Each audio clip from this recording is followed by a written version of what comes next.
Welcome to another episode of Mafia Family Ties. With me today, I have Zach Sheldon of Trainwreck Sports. Thank you so much for taking the time out of your busy schedule to come here and do this interview with me. Thanks for bringing me into MFT. This is exciting. Come on, Del. Awesome. I have no idea what MFT means, but that's... Mafia Family Ties. Oh, Come we have on. an acronym. Branding, All people. right. Branding. Awesome. Yes, awesome. MFT. All right, fantastic. See, that's one thing we're going to get into is just how quick you're able to... Believe me, you're so good at this. I wish I could slow down sometimes.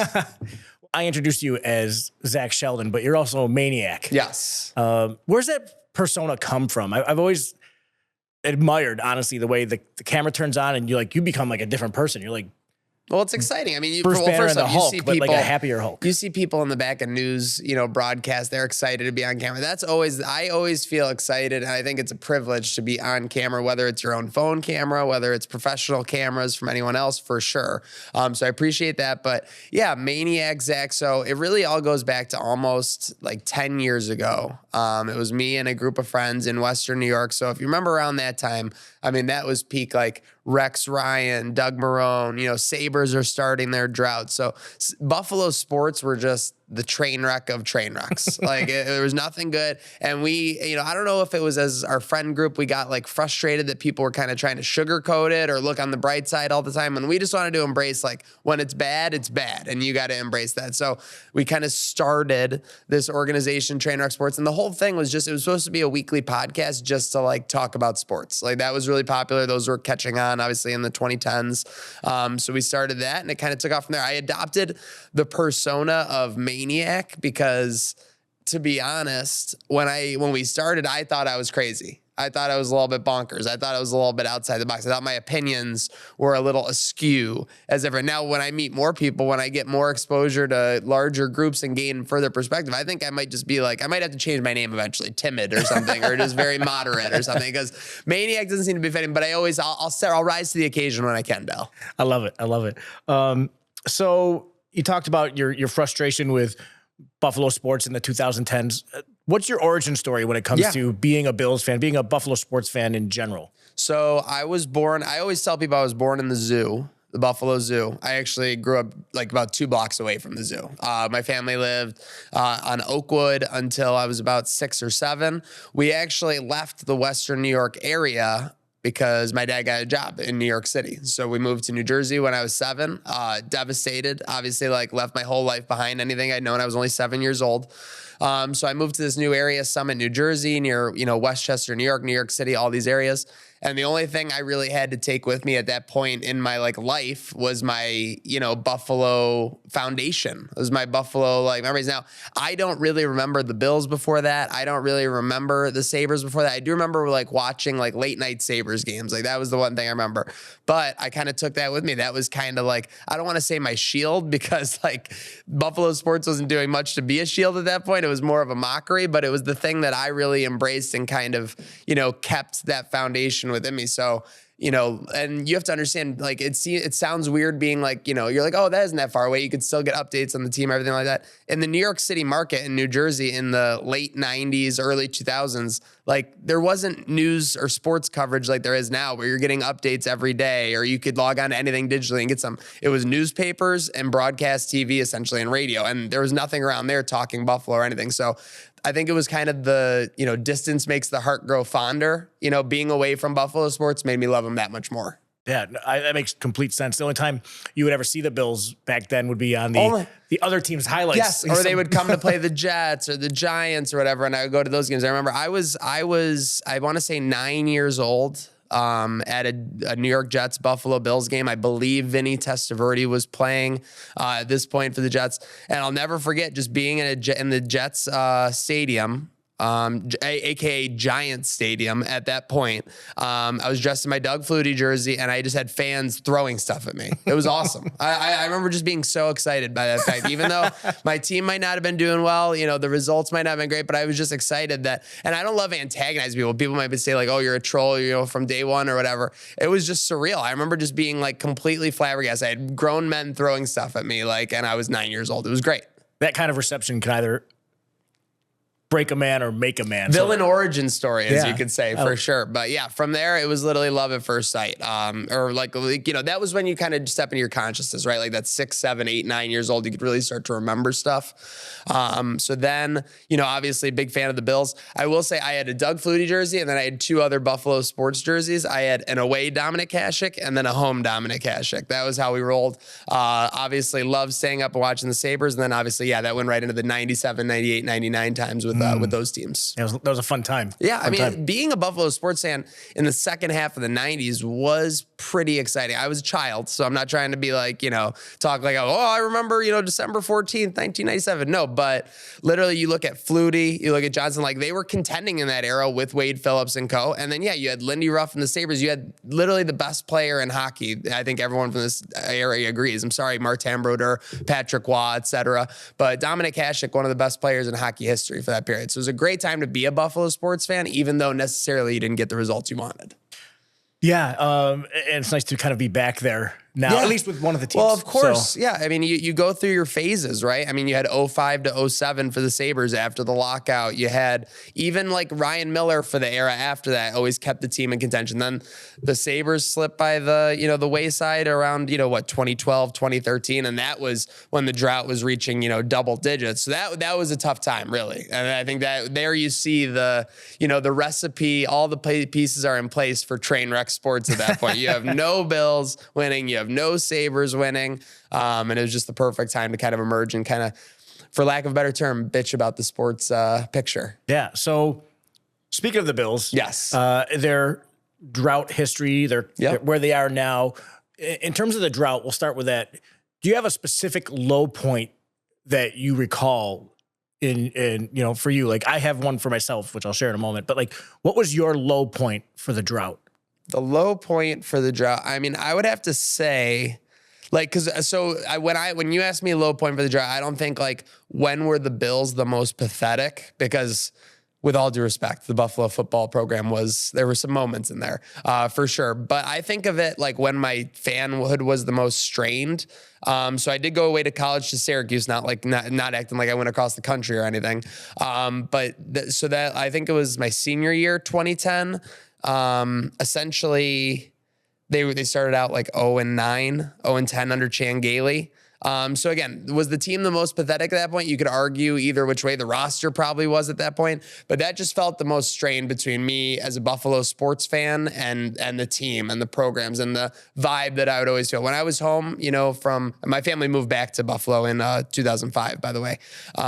Basically, like that was the biggest strain on the relationship with me and the team that year when they were 0-10, being away from Buffalo and kind of just like falling out of sorts with the Bills for a little while. Yeah, that was the 2010 season when they had that. I remember that. And for me, it was the year prior, 2009. Okay. We were on a family vacation in Florida, and my father-in-law and I, we went to a Bills backers bar. We were so excited. We were going to watch the game, you know, with a bunch of strangers, but kind of like family, you know, just a bunch of Bills fans. And that turned out to be the game where they lost to the Cleveland Browns 6-3. Derek Anderson completed 2 passes. They still won that game. Yeah. that for me, that was the lowest point. That was the only time I ever tweeted something nasty towards the Bills account. I remember they were saying something along the lines of, because I think it went into overtime. I can hear all the trolls rushing to Twitter. Del Reed, Bills, angry, it's on there. 2009. It's on there. No, Elon deleted that. I'm sure he wiped it for you. But yeah, I mean, those were tough times as a fan. I mean, when you love something, like a lot of these people love the Bills, and I think the most popular phrase I always hear about the Bills, and so I'm not like I'm stealing it, I'm admitting it, is that they're kind of like an extra member of everybody's family. So you all feel that same connection to them when you're a diehard fan like that. But yeah, it was tough times in that window for sure, whether it was like lost. I mean, when you look at the period between 05 and 20, like until Fitz kind of had that breakout game against Cincinnati, it was a pathetic state of affairs for sure. Yep, that was that same season, 2010. I read it was the Stevie Johnson. That was that. Yeah, they went on that run at the end of the season. Absolutely. Yep, they finished the season 4-4 and removed themselves from the Cam Newton sweepstakes. Of course. So you finished the season 4-4, and I think this is where our Bills fan at my show. So you kind of you finish the season on a strong note, and then what do you do in that 2011 season? You come out 3-0, beating the Patriots at home. I mean, it felt like world beaters for sure. Now again, you knew you couldn't win allowing 30 points every game, which the Chan Gailey defenses were doing. But yeah, it was, I mean, again, you never have to give Buffalo Bills fans, Western New York, a reason to be excited. They will organically make one out of whatever the heck is going on. Great transition. So there's a lot of reasons to be excited now. Yeah. And obviously we're filming this ahead of the AFC Championship where the Bills are heading down to Kansas City. What is your high point at this point now in these past 7 years or so since McDermott has taken over the team? That's obviously when the pivot came. What's your favorite memory from this current run that the team is on?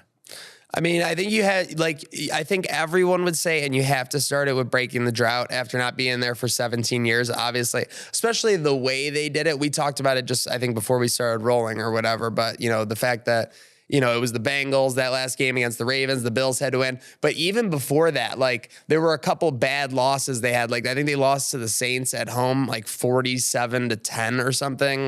There was some, the Chargers with Nate Peterman, losing 11-50. So it wasn't just they got to win. When you lost those games in November, and I think they both were in November, it really felt like, oh, this team has no shot. They won. They got to the 5-2, the 4-1, the 3-1, like they always do. But they were going to fall out. So for them to eventually kind of rally, whether it was them beating the Chiefs on the road that year, hint, or the Dolphins twice down the stretch, was an awesome run. But when I look back at it, it's really, I don't know if it spoiled me, but it was that COVID season. They just come out in 2020 and this, not only do we have and maybe it was the fact that you heard all offseason about the Texans lateral and all that situation with Josh, where I think all Bills fans realistically think Josh played well in that playoff game for the most part versus the Texans. But you heard all offseason, oh, he's a crazy man. Oh, they're not going to be able to replicate, et cetera. And they just come out and they were world beaters that year, man. They did have the weird week against the Titans when we had to play on a Tuesday. Whatever, it makes sense of that. But when you look at they kind of became what they are now, which is the overdog. And I don't want to say, because they're the underdog going into KC this week. They were the underdog last week at home, even though they had won 9 games in a row. But they kind of stepped, I think if you look at since the beginning of 2020, they probably went from being underdog favorite 50-50 to now they're a favorite almost 75 to 80% of the time. Obviously a big step of that is Josh Allen becoming elite, top 3, top 5 at that point for sure.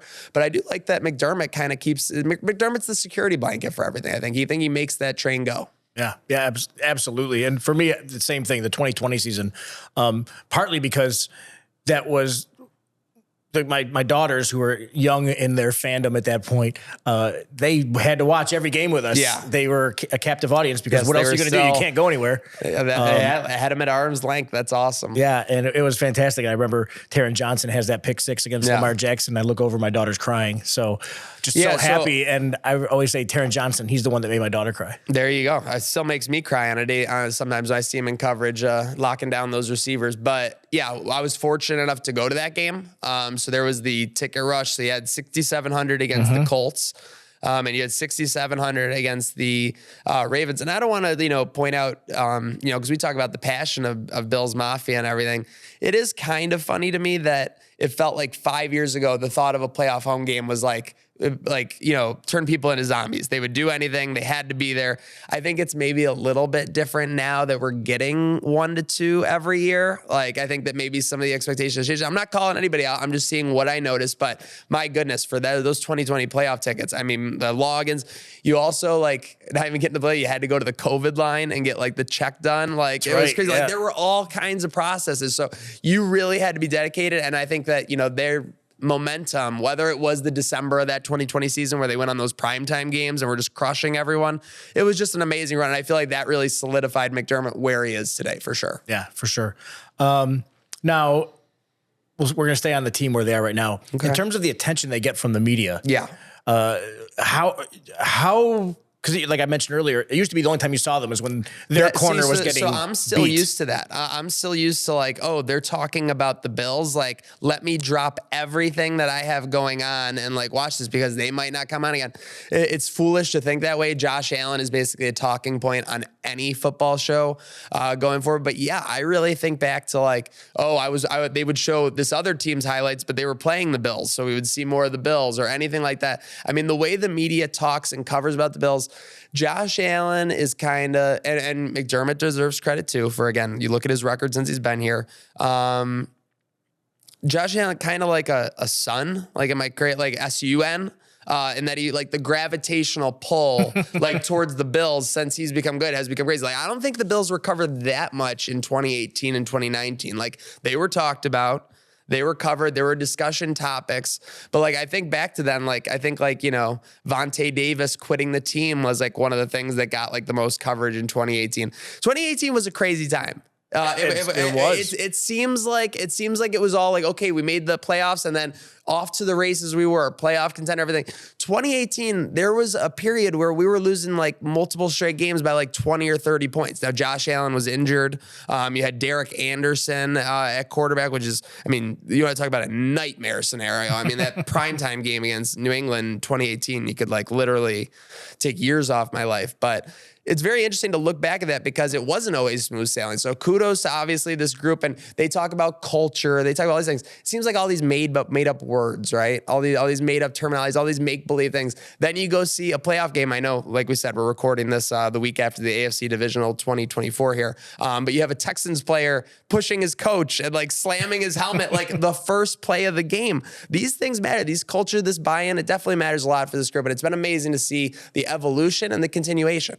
Speaking of evolution, yes, the fan base has kind of evolved over the years. I feel like it's gone through it grew up in a lot of ways. And I always, in terms of the Bills Mafia movement, and it's not even a movement anymore, it's just the name of the fan base. Yep. But how it grew up, it had its crazy college years, and now it's kind of become something else. How do you view the transition that the fan base has maybe gone through this time with McDermott and since before?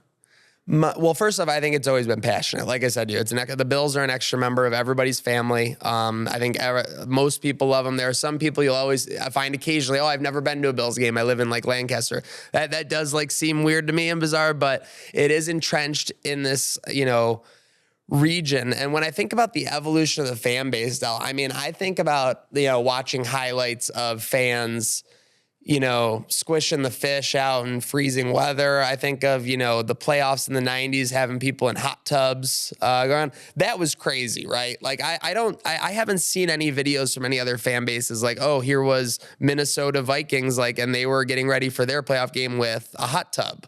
Like just little things like that stick out to me. So I've always seen that passion. I've always seen that craziness.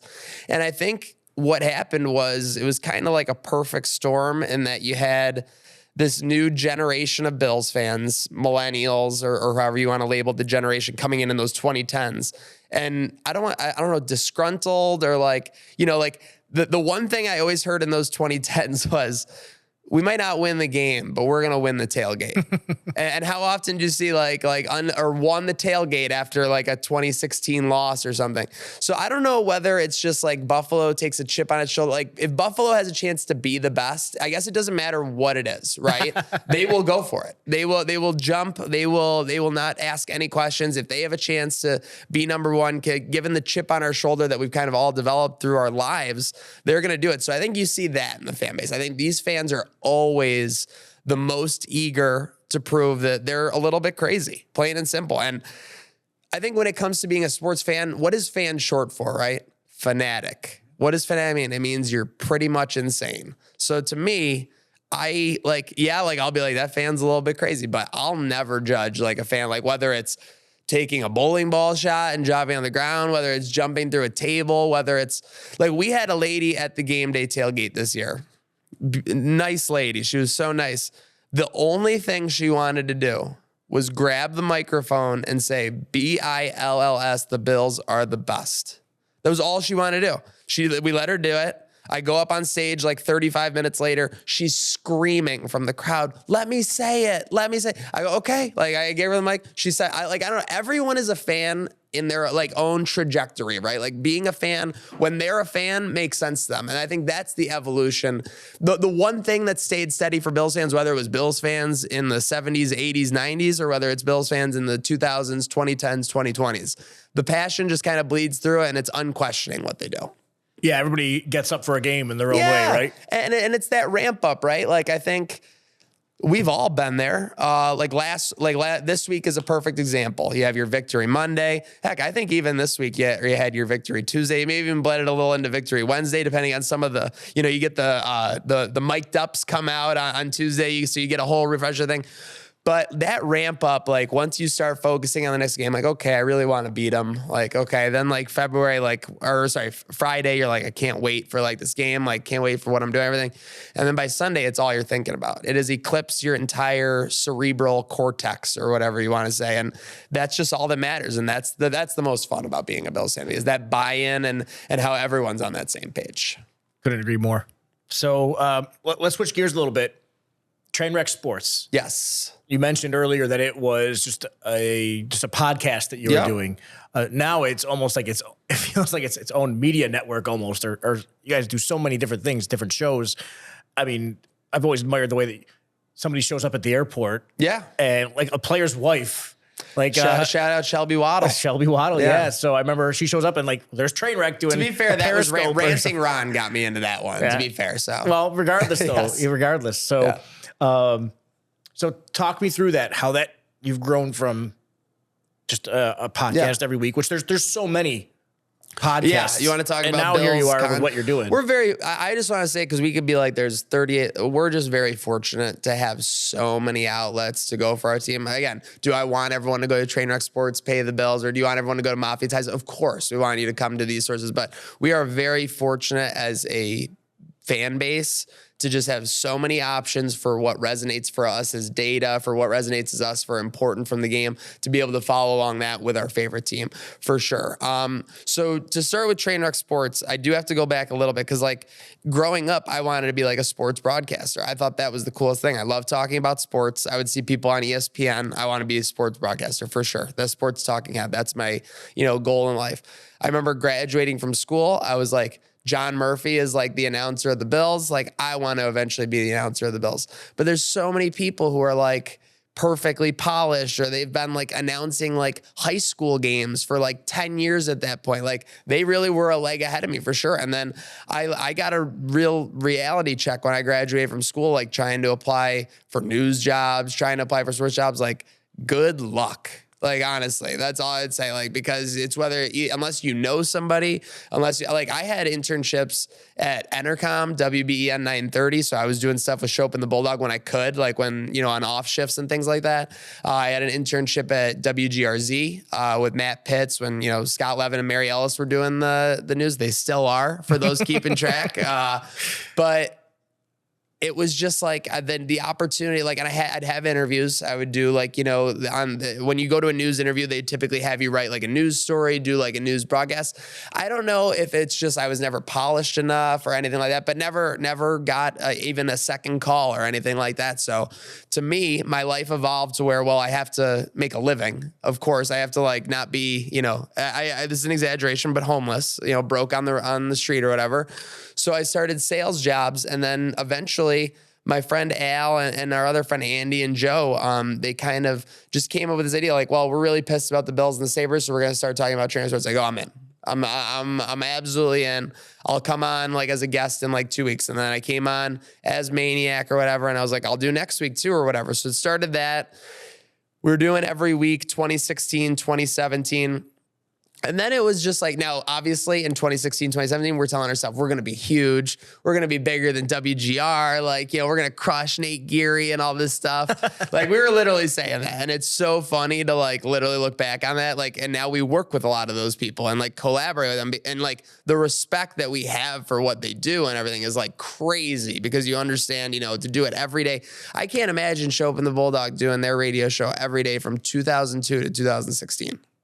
I'm just saying, like I would have absolutely been like, you know what? I need a time off, or I need like a year off or something for sure. So kudos to all those broadcasters who did it all during that time, because that was really a struggle for sure. That was really required a lot of craziness. But from there, it was just like, what can we do to be different? Like, what can we do to stand out? So we all saw other podcasts. We saw all other broadcastings, and we're like, well, let's do our show like live on location. So then we went to Rock Bottom Bar and Grill and did the 2017 draft. So this was great. We planned our first live event, Rock Bottom Bar and Grill. We got, 50 people in there going nuts. It's a smaller venue. So if you understand 50 people at Rock Bottom is a lot. And we're like, okay, the bills are coming up. Like, we're like, okay, we were planning for like an hour and a half live show. The bills are picking 10 or whatever. And of course it goes to 9 and then it goes to 10. We're like, the bills are on the clock. Like, let's go. Like, this is what we've been waiting for all night. And literally the thing that came on the screen next was, the Bills have traded with Kansas City down to the 27th pick. Now, just to be clear, I don't give a crap about Mahomes. I don't give a crap about Trey White, however that works out. To think that if we had drafted Pat Mahomes, like, we magically have everything that's happened in Kansas City is so foolish and so short-sighted. I'm not even going to give it the time of day. But you could understand the cold sweat that started going back down my neck when I realized we need a show that's 3 times the length of the one we originally planned. So yes, we had that. We've had a lot of learning experiences, whether it's live shows, whether it's everything like that. But yeah, we're just aiming to continue to get better. And yeah, I mean, obviously I went from a once a week podcast to now we have about 7 full-time podcasts, doing stuff every day and just trying to, I always think if I was a Western New York sports person who was super passionate about this, what would I want to see? And that's what we try and put out on a daily basis. And I think you guys do a great job. So in terms of, you mentioned one challenge there early on. Yeah. What are some of the larger challenges and rewarding experiences that you've had with Trainwreck Sports?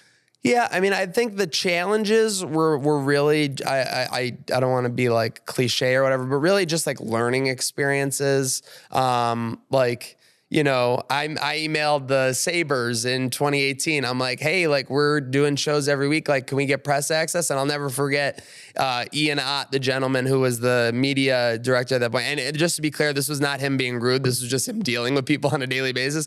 He goes, if I had a nickel for every podcast that wanted like a press access, like, we would be able to build like a new arena or something. I typed back to him, like, all right, well, get your nickel ready because I'm going to keep messaging you every like 4 months. So we got it. Eventually, 2 years later, we were permitted to cover the Sabres in that regard. They've offered us awesome access in the past. And then, yeah, like, so that was a challenge.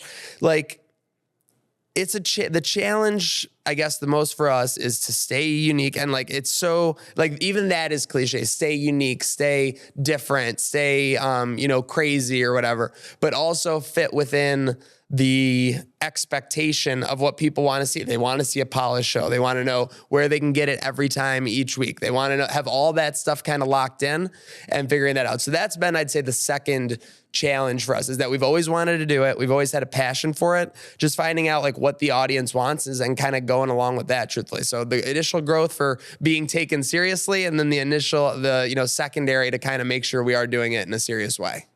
Yeah, I can totally relate to that with 26 shirts. Yes. The challenge of having to come up with something new if you're every late week. on a 26 Tuesdays, people are like, "Where's the 26 Tuesdays, Del?" I'm pissed. That's the easy. Yeah. That's the easy part. But Yes. The shirt ideas and everything, and we have a great team over there. And that's what it is. It's all about your Shout team. out the team. I just want to be. You would say you would not be where you are without my team or your team. I would say I would not be where we are at with Trainwreck Sports without our team, for sure. It's ridiculous sometimes how much can get done in the background. No, absolutely. All right. So where's Trainwreck going to be in 5 years?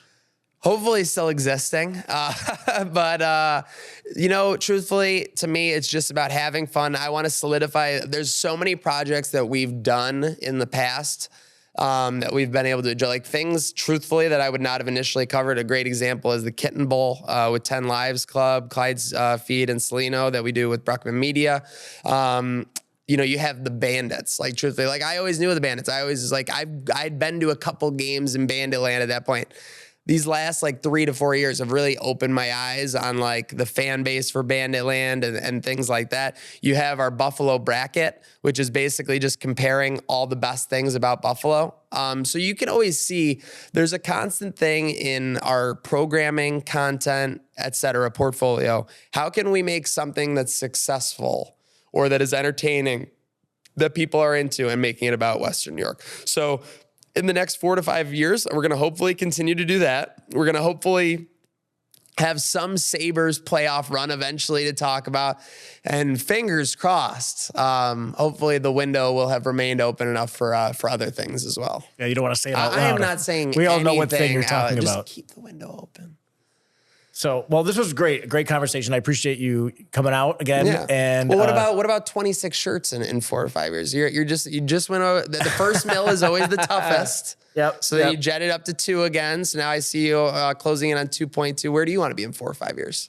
That's a great question. And whenever somebody asks me, I always say, man, I don't know. I think you're gonna say breathing. No idea. Breathing, yeah, right. Hopefully still existing, like you said. This is a complete seat of the pants operation that we come off trying to look polished like we know what we're doing. It makes it exciting though, right? Like obviously you have a plan. I know without asking for the details or anything, you have a 6 month, you have a 2 year. I get that.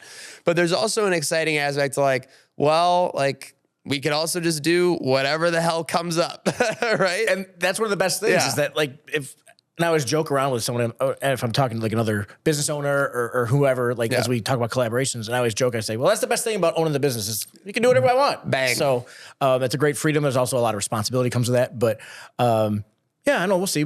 Our goal will always remain the same, fundraising, supporting families in need, and whatever methods we can discover in the next 4 to 5 years that will help supplement, augment, whatever all the ments are, we're gonna find them, and we're going to hopefully execute them well.